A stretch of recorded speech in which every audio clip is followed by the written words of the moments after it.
Abdullah Ocalan, the jailed leader of the Kurdish militant PKK group, has called for it to disarm and disband. His statement was delivered by members of Turkey's pro-Kurdish Dem party after visiting Öcalan in prison near Istanbul, where he's been held since 1999. The PKK is designated as a terrorist organization by Turkey and its Western allies. If heeded by PKK fighters, Öcalan's call could end a conflict that has ravaged the region for more than 40 years. And for more analysis on this historic call by jailed PKK leader Abdullah Ocalan, I'm now joined by Aslı Aydin Taşbaş, a Turkish policy expert and visiting fellow at the Brookings Institute in Washington, D.C. So great to have you on the show.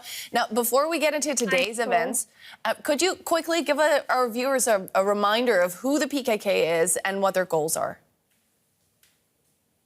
PKK has been active, waging a guerrilla war on the state of Turkey for 40 years, starting in 1980s. Initially, it was for an independent homeland for Kurds. Of course, Kurds are often described as the largest ethnic group without a nation, at least in the Middle East they are. And later on, over the past decade or so, they've given up the idea of an independent homeland and have focused more on something they're calling democratic autonomy, which is more autonomy for Kurds wherever they live. Now, of course, Kurds live in Turkey. Majority of Kurds live in Turkey, roughly 20% of Turkey's population, but also in Iran, Iraq, and Syria. And in Syria, of course, they've been the backbone of the fight against ISIS. All of these groups are intertwined. They have connections with one another and largely follow Öcalan's principles. So yes, he has called on the PKK, the movement that he has started off to wage a war of armed conflict against Turkey, but it is going to have major implications for Iraq and Syria as well. Yeah, let's start at the beginning, though, because Öcalan, he has been in prison for over 25 years. How much sway does he still have over the PKK? Will they heed his call? I think they will. There have been quiet talks between the Turkish government and Öcalan for the past couple of months. And my guess is that he would not have made this call if he wasn't certain that there would be some way from his organization, the PKK, to honor his call. I think he has asked the PKK to hold a party congress and decide to lay down arms. This, of course, does not mean they lay down arms in PKK-affiliated groups in Syria or Iraq. It does mean specifically giving up the armed struggle against Turkey.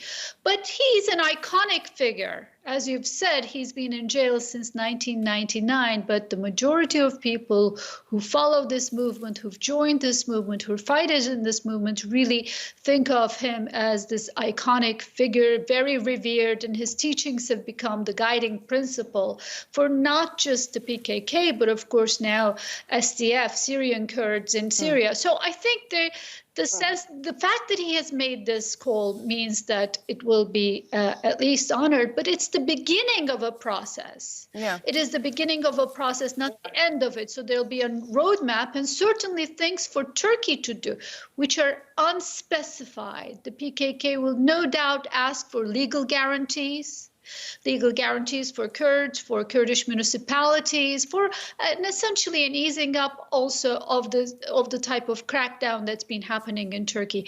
We don't know what Turkey is going to do in return, what the quid pro is, but it's certainly the beginning of a very, very significant process for Turkey and the Middle East.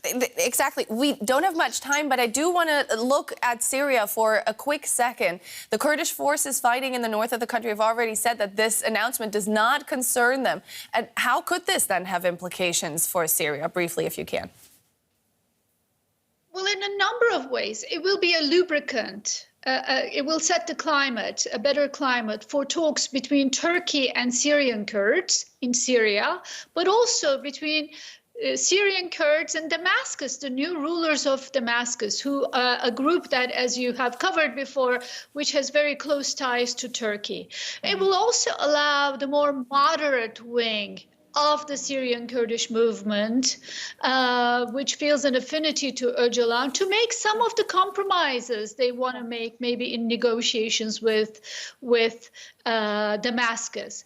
But all in all, it provides a framework for constitution of Syria. Asladin Tashbash, Turkish policy expert, thank you so much. Thank you, Nicole. Our correspondent Yulia Han is following developments in Istanbul. Yulia, great to see you. What exactly did Öcalan say in his statement? Well, Abdullah Ocalan's message has been widely anticipated here in Turkey in recent weeks, and it is seen as a historic move, a possible turning point in this decades-old conflict between the militant Kurdish PKK and the Turkish state. Today, a Kurdish delegation read out a letter that Öcalan wrote in jail. The letter was read out both in the Kurdish language and the Turkish language, and the most important part, or the most important sentences, are where Öcalan says the PKK should disarm and dissolve, and he said, I quote him, I take full responsibility for this historic call. Now, the Kurdish delegation also shared a very rare photo of Abdullah Öcalan today. I believe it's the first public photo of him in many years because, as you mentioned, he's been in jail for more than 25 years in near total isolation with very rare communication with the outside world. And now that he has made this call, the hopes are certainly with the government in Ankara and with the Kurdish movement here in the country that this will somehow pave the way to ending this 40-year-old conflict, one of the world's longest-lasting armed conflicts, by the way, that has claimed more than 40,000 lives. But the big question now is, will the PKK commanders in the mountains of northern Iraq, but also in northern Syria, listen and lay down their arms? Some observers say Abdullah Öcalan, despite being in prison for so long, still has considerable influence over the group. Others say some factions might actually resist, but this is something that we will now have to see how things develop from here. Yeah, I want to get into the details of a possible peace process in a second, but first, could you tell our viewers how we got here? Why are we seeing what looks very much like a turning point now? Well, let me try to keep that as brief as possible. The current peace efforts actually started last October when President Erdogan's ultra-nationalist ally, Devlet Bahçeli, surprisingly suggested that Öcalan could be granted parole if the PKK denounces violence and lays down its arms. And that has been widely understood by observers to be a move by President Erdogan to secure Kurdish support for him to be able to stay in power beyond 2028 when his current term ends, for example, by pushing through a new constitution. But also the changing security landscape here in the region plays a role, namely the ouster of Bashar Assad in Syria. There is a considerable Kurdish militant presence in northern Syria, and Turkey views them as PKK affiliated, as a threat to its national security. So they want to diminish their influence. So I believe Öcalan's call today is, to a large extent, also directed to Kurdish militant groups inside Syria. How likely is it, Julia, that today's announcement will in fact lead to a real peace process, and what could that look like? Well, there are actually many reasons to remain skeptical because President Erdogan's past efforts to make peace, to end the conflict with the PKK have all failed. The last peace process broke down in 2015.